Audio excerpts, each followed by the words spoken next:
was just watching. We have big news on Cuba, as you know, with the indictment of Castro. So a lot of people have suffered very big, very at levels that few people would understand. And I think the Cuban population of Miami and certainly beyond Miami, people that came there that were decimated, whose families were ruined, appreciate what the Attorney General just did today and was just doing now. He's just watching it. So we have Cuba on our mind. Very important. It's been a lot of problem for a lot of years, and this was I think it was a very big moment for people that, not only Cuban Americans, but people that came from Cuba that want to go back to Cuba, people that want to see their family in Cuba. I think this is a very big day, very important day. They supported me to the nth degree. They supported me at levels that nobody's ever seen before.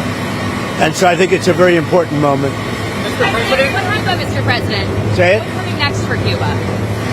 Well, we're going to see. It's a failing nation. You see that. It's falling apart. They have no oil. They have no money. It's a failing nation, so I just can't tell you that. But we're there to help. We're there to help the families, the people. And again, a lot of those people are related to me in the sense that I've had such a great relationship with Cuban Americans. They supported me at a 94% level. That's a pretty good level. And their relatives are there.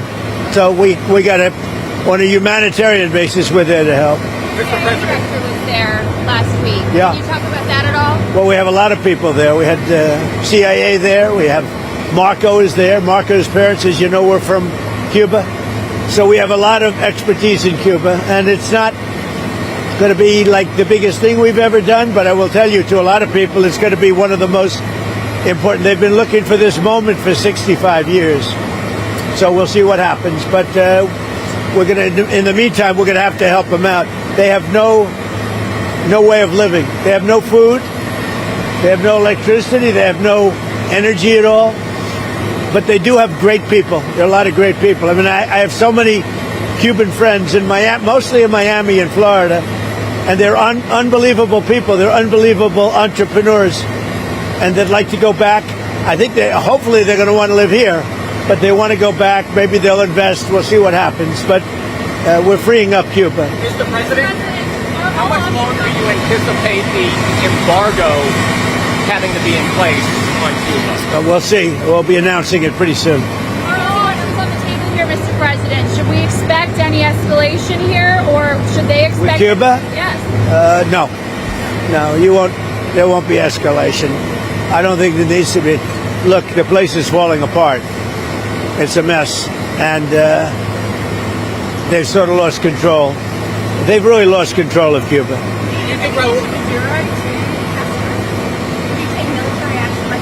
I don't want to say that. Mr. President, Gavin Newsom is on Capitol Hill today. He says that he doesn't think JD Vance has what it takes to come after you. What's your response to that? Who said that? Gavin Newsom. He said it doesn't have what? He says that the era of Trump ends with you, and that JD Vance doesn't have what it takes to come after you. Well, look, we've done a lot, and JD's very talented. He's a smart guy. He'll do very well if it's JD. We have a lot of very talented people. So I think hopefully we're going to leave something that's going to be real easy to run. We're doing a lot. We're doing a lot, and JD's a very talented guy. Is Iran have to respond after you said yesterday you're about an hour away from making a decision? Where does that stand today? Have you heard anything from them? It's right on the borderline, believe me. If we don't get the right answers, it goes very quickly. We're all ready to go. We have to get the right answers. It would have to be a complete 100% good answers. And if we do, we save a lot of time, energy, and lives, most importantly. How long will you wait? Could go very quickly. Or a few days. It could be a few days, but it could go very quickly. Iran is a defeated nation. We're dealing with some people, and actually, I must tell you, we're dealing with some very good people. We're dealing with people that are, I think, far more reasonable than the people that are really no longer with us. We're dealing with some people with talent, with good brain power, and we're pretty impressed by it. So hopefully those people will make a deal that's going to be great for everybody. Are you getting tired of the But back and I forth? don't know. I don't. Do I get what? Are you Never. tired of the back and forth? I never get tired. But what I like to do, if I can save war by waiting a couple of days, if I can save people being killed by waiting a couple of days, I think it's a great thing to do. It's Stephen Colbert's last show tomorrow night. What's your message to him, the late night host Stephen Colbert? It's his last show after he was being such a staunch critic of yours. What's your message to him? I'll have a message at a later date. Okay. Sir, on Iran, did the U.S. offer Iran oil sanctions relief during these talks, as Iranian TV has reported? No, I haven't heard that. No. I'm not doing any relief until they sign an agreement. When they sign an agreement, we can get that place built up again and have something that's really a good country for the people. But no, we haven't offered anything. What's the message to American families who are scared by the rise of AI? They're worried that their kids are not going to be able to have jobs someday because AI will I'll tell you, AI has been amazing because right now we have more jobs, more people working right now in the United States by far than we ever had before. And outside of the war, and I assumed the economy was going to go down, the stock market would go down 20-25%. It's actually up. The stock market is higher now than it was before I started the Iran situation. And on the Iran, I had no choice because they were going to have a nuclear weapon. We're not going to give them a nuclear weapon. But that's going to end soon, one way or the other. Oil is going to come tumbling down. There's so much oil. We have 1,600 ships in the Strait that are loaded up with oil that are going to be coming out very soon. So we'll have to see. But the military has been unbelievable. The blockade has been infallible. Not one ship has gotten through the blockade. 37 have tried. They all wish they didn't. Can you tell us about your call with Erdogan? Yeah, I had a very good call with President Erdogan, and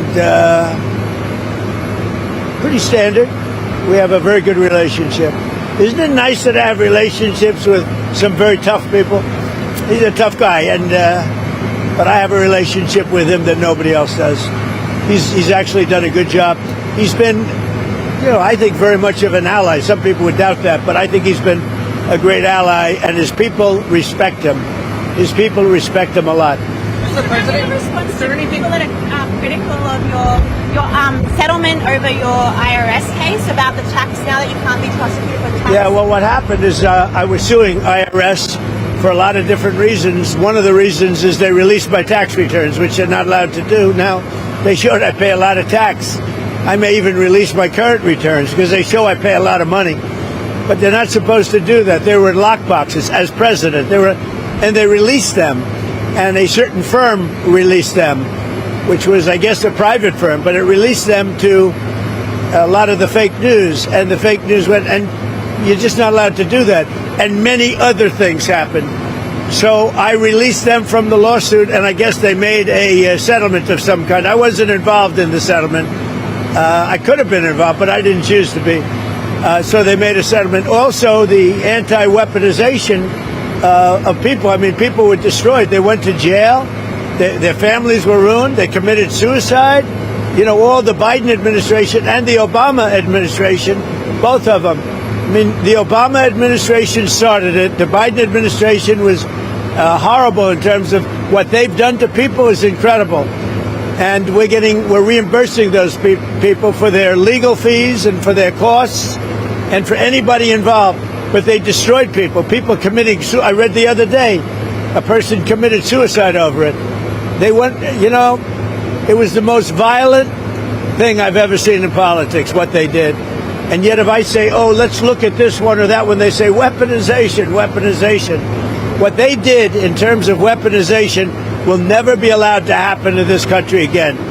So we think that we think that anybody involved in that process should partake. And you're talking about peanuts compared to the value. It destroyed the lives of many, many people. Thank you very much, everybody. Thank you, President.